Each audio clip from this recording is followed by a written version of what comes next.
नमस्कार। अगर बीतल कुछ दिन के हम बात कहे जाएँ तो बिहार के हरेक गाँव से हरेक शहर में बस एके गो बात चर्चा पर रहल बा कि मनीष कश्यप अपडेट न्यूज़। यानी मनीष कश्यप के लोग इतना चहेता भइल बा कि मनीष कश्यप के बारे में हमेशा जानेला बेचैन रहत तारे लोग। ऐसे जेकरा मालूम नइखे ओके बता दी भैया कि मनीष कश्यप पेशा से एगो पत्रकार रहलन। ऐसे तो बिहार के हरेक गाँवे में साला पत्रकार बारन सन, लेकिन कोनो के केहू से मतलब नइखे रहत। उ दोसरा केहू के बजाय आपन पहिले देखत तारन सन। काहे से ऐसन पत्रकार सन से अपना पंचायत के मुखिया तो मुखिया वार्ड डरबे ना करला। जब वार्ड मुखिया के ना रहिए सन तो दूसरा के का पे लिए सन। और रहल बात मनीष कश्यप के तो हम एक एगो बात जाने नहीं, डरल भ्रष्टाचार जहाँ जाला मनीष पत्रकार। अगर रउआ लोगन के विश्वास ना हुई काहे प्रसिद्ध बारन रउआ लोगन के एगो क्लिप दिखातन, काहे से उनको हर एक वीडियो यही आवेला। ऐसे आज उ घर घर के दिल में बसल बारन। कि VC साहब कहाँ हैं तो बोल रहे हैं मुजफ्फरपुर है। जब VC साहब मुजफ्फरपुर रहेंगे तो भागलपुर का प्रभार उनको क्यों दिया गया है?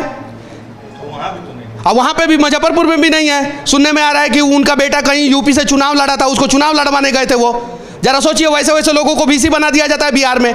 बिहार से बाहर किसी यूनिवर्सिटी में ऐसा होता है क्या? किसी यूनिवर्सिटी में नहीं होता है। सिर्फ और सिर्फ बिहार में ऐसा होता है क्योंकि बिहार के बच्चों का भविष्य बर्बाद किया जाएगा ताकि वो मजदूर बने, लेबर बने और दूसरे राज्यों में जाकर धक्का खाए। अब इनसे सवाल नहीं करेंगे तो किन से सवाल करेंगे? अब तो प्रधानमंत्री नरेंद्र मोदी जी से जाके सवाल तो करेंगे नहीं हम लोग।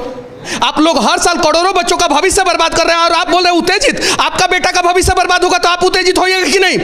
गरीब का बच्चा का भविष्य बर्बाद हो रहा है तो आपको कहां से उत्तेजना होगा? आपको तो सरकार 2 लाख रुपया से ऊपर सैलरी देता होगा और हम लोगों के टैक्स के ये गमछुआ खरीदा हूं ना तो टैक्स दिया हूं और उससे आपको सैलरी मिलता है। उत्तेजित आप हमको बोल रहे हैं आपका बेटा का भविष्य मैं बर्बाद करूंगा, आप उत्तेजित होइएगा कि नहीं? बताइए पहले। आपका बेटा का मैं भविष्य बर्बाद करूंगा, आपको उत्तेजना होगा कि नहीं होगा? यह बात बताइए पहले आप मुझे, होगा कि नहीं होगा? आपकी बीबी का इलाज नहीं होगा, ब्लड के बिना वो मर जाएगी अस्पताल में, आपको उत्तेजना होगा कि नहीं होगा? मैंने आपको गाली दिया? मैं आप बोल रहा हूं, रिस्पेक्ट कर रहा हूं, लेकिन चिल्लाना इसलिए पड़ रहा है कि बिहार का पूरा सिस्टम गूंगा हो गया है। 5 साल में किसी भी बिहार के अलावा किसी भी राज्य में ग्रेजुएशन होता है क्या? क्यों सेशन लेट चल रहा है? बिहार के अलावा किसी भी राज्य में सेशन लेट चला है क्या? बताइए तो, थोड़ा आप जवाब दीजिए तो। पेपर खरीदने के लिए आप लोगों के पास पैसा नहीं है। पेट्रोल और महंगा कीजिए लेकिन पेपर खरीद के मार्कशीट दीजिए लोगों का। उत्तेजित हो रहे हैं हम लोग। आपके बेटे का भविष्य बर्बाद होगा ना सर, तब आपको समझ में आएगा कि आपके बेटे का भविष्य नहीं बर्बाद हो रहा है ना, बिहार के करोड़पतियों का भविष्य नहीं ना बर्बाद हो रहा है, नेताओं के बच्चों का भविष्य नहीं ना बर्बाद हो रहा है। दून कॉलेज में पढ़ते हैं, बोर्डिंग कॉलेज में पढ़ते हैं नेताओं के बच्चे, विदेश में जाके पढ़ते हैं। जिनके पास पैसा नहीं रहता है ना, उनके बच्चे बिहार में पढ़ते हैं, उनका भविष्य बर्बाद हो रहा है और उनके लिए हम लोग आवाज नहीं उठाए। 1 साल हुआ, 2 साल हुआ, 3 साल हुआ, 4 साल हुआ, 5 साल हुआ, आप ही लोग जाके चुनाव समय पे कराते हैं। आप लोगों को इस कुर्सी पे क्यों बैठाया गया है? आपने इस्तीफा क्यों नहीं दे दिया कि समय पे सेशन नहीं कंप्लीट हो रहा है, हम इस पद के लायक नहीं, हम इस्तीफा दे रहे हैं? आप सैलरी क्यों उठा रहे हैं? आप लोग सैलरी दीजिए, सैलरी सारा सरकार को वापस कीजिए क्योंकि आप लोग समय पे सेशन नहीं कंप्लीट करा रहे हैं।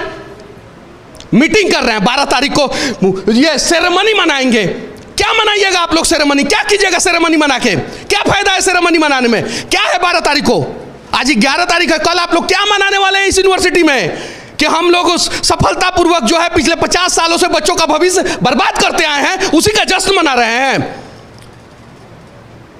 उत्तेजित हम लोग हो जाते हैं और उत्तेजना के बावजूद भी हम लोग इतना कंट्रोल किए हैं कि आप लोगों को एक शब्द जो है ना उल्टा सीधा नहीं बोल रहे हैं, सिर्फ और सिर्फ जोर से बोल रहे हैं ताकि आप लोगों का कान का चदरा जो है ना वो थोड़ा सा उसमें आवाज गूंजे। बिहार के लोगों का पीए हैं, ये वाइस चांसलर के पीए हैं, हनुमान प्रसाद पांडे जो उत्तर प्रदेश के हैं, उनके ये पर्सनल सेक्रेटरी हैं ये। जरा सोचिए, और इनसे सवाल नहीं पूछा तो किन से सवाल पूछा? वीडियो में देखल हम लोग इनके कैसे ही सरकार के प्रति आवाज उठावलन और सरकार के प्रति जे आवाज उठावला सरकार ओकरा के रेल देवला। ई रउआ लोग देख ले हम लोग मनीष पत्रकार के लेके। कैसे सरकार का हमेशा 3 एगो नियम चलेला भैया। पहला बहरा, दूसरा अंधा, तीसरा समझदार। जिसमें अंधा बहरा बिहार के जनता हो जालन और समझदार सरकार हो जाला। रउआ लोगन के फेवरेट एक्टर मनी महाराज के आइल एगो कॉमेडी रहे, यही से ओमे के कुछ सीन डला बानी, रउआ लोगन पहले देख ली लोगन आ यही सीन पर पूरा बिहार सरकार के हम लिया के पटक देम। साला एगो आन्हरे बा, एगोड़ा के सुनाइए ना देवेला। साला कहाँ देखत रहे, कुछ बुझाइबे ना करे। वीडियो में भैया 3 गो क्लिप रउआ लोगन के बतानिया लोगन और रउआ लोगन देखबो कनिया लोगन 3। पहला क्लिप पर लखा बहरा के, यानी कहे के मतलब पार्टी भक्त। साला सन के आगे कितनो बीम बजाला सच्चाई के ओकनी के दिखाइए न दी, बस ओकनी के दिमाग में एक एगो बात गुजर रहला कि हम हे पार्टी से बानी, यही पार्टी के सपोर्ट करम, यही पार्टी के वोट देम। जैसे आज से कुछ दिन पहले के बात कहत नहीं, रउआ लोगन से केहू के भक्त कहल जात लख तो खिद चीर जाई के साला हम बीजेपी के वोट देम, वही से हमरा के भक्त कहेला। केहू के पप्पू कह देन तो खुद चिन जाए कि हम कांग्रेस के वोट देने, वही से पप्पू कहला। वो प्रति कितना ये लोग के बुखार चढ़ल अपना पार्टी के लेके रउआ लोग मिला सकत नहीं लोग। ऐसने आदमी के बहरा कहल जाला, यानी दुनिया के कोनो बात सुनाई ना दी, बस एक एगो सुनाई दी जौन पार्टी के बीम बाजर रही, दिमाग में घुस रही, ओकरे बात कहीं ना कहीं इ लोग गावत रही लो। तो ऐसन ऐसन नालायक आदमी, ऐसन ऐसन भ्रष्ट आदमी रउआ लगेबा, हमरो लगेबा, हो सके तो रउआ घरों में होके, हमरो घर में होके, पर ज्यादा विचेत ना करम। बस इतना समझाओ कर लख के बाहरा के लोग बन के रह रहल बा, एकर सरकार फायदा उठा रहल बा। दूसरा टॉपिक आए लख वीडियो क्लिप से अंधा। तो भैया अंधा के अहम भूमिका होला सरकार बनावे में। अब रउआ लोग सोचत हो लेकिन क्या अंधा व्यक्ति सरकार कैसे बना सकता? केहू आई और नया पार्टी बनाई या सत्ता में घुस जाई।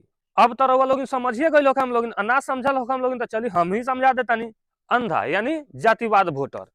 जात के बुखार इतना ज्यादा चढ़ल बा कि आज से कम 30-40 साल पहले जो अपर कास्ट लोअर कास्ट के बंटवारा करके जौन पॉलिटिक पार्टी वोट लेवल करत रहे, सेम चीज आज जात पे आ गइल बा।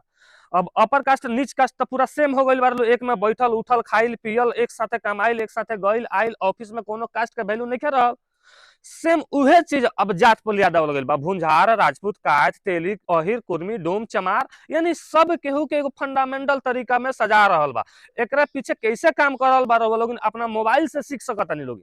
मानतनी रउआ लोग कोनो कास्ट से बाने लोग, रउआ लोग कोनो ऐसा पार्टी के नंबर नहीं लोग दिले जहां वो कुछ में जोड़ सके, लेकिन कुछ दिन के बाद एगो व्हाट्सएप ग्रुप में रउआ लोग जुट जाता लोग। का हम तेली बानी तो तेलिक साहुक समिति, कायथ बानी तो कायथ समिति, अहिर बानी तो अहिरान समिति, माने रउआ जैसे कोनो कास्ट बानी तो उस समिति के पता ना साला कौन ऐसा 1200 जन खुद राउर नंबर लेके एगो ग्रुप में अटैच कर देता, बस ओमे एक एगो मैसेज आवेला, कायथ जात में कायथ का मैसेज, कानू जात में कानू का मैसेज, यही टाइप का आला। अगर हम बात गलत बोलत हो हम लोग तो इग्नोर कर रहे, अगर ये बात सही है तो वीडियो के एगो लाइक अभी जरूर कर देम लोग। अब यही सब चीज के वो लोग फायदा उठा लो, काहे से कि जाते पर डिपेंड लोग बा तो काहे ना तनी हमरे से चलबा सन, हमनी एकर फायदा उठावल जाई। समझदार यानी खुद के सरकार या तो खुद के पार्टी के अध्यक्ष, और कुछ ना। कैसे सब जानता रह कि जे भी समझदार बा ओकरा मुंह में मिठाई यानी पैसा के गड्डी थमान तो खुद बहरा हो जाई और हमरा पीछे चले लगी। यानी हम जौन गीत गायन तो जाके मार्केट में गाई, वही चीज के बारे में बताई। रउआ लोग सब देखत हम लोग तो रउआ पंचायत के चाहे रउआ गांव के कोनो आदमी आवत होई आ कहत कि वोट तो एकरे के देवे के बा, इहे पार्टी से बा, लोग के चढ़ा बढ़ा के का अंधारा में ढकेल लसन। तो जौन पार्टी से पैसा लेके ओखनी के गीत गावे लसन, ओखनी के बारे में एगो बात बोले के चाहतनी।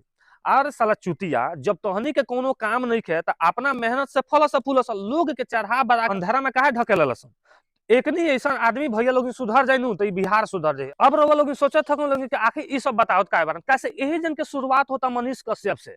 कैसे मनीष कश्यप के मुंह पर कितनो पैसा रख देबा तो चुप नहीं रख सकत और को बाहर अंधा बंद नहीं कर सकत। कैसे जहां रहियन तहां सरकार के रेलत पेलत रहियन, ऐसे सरकार के प्रति जे आवाज उठाई ओकरा पर सरकार एक्शन ले लेला बा। बस इहे बात सरकार के खटकल बा जे मनीष कश्यप इतना चढ़ बढ़ के कार्रवाई कैले बा।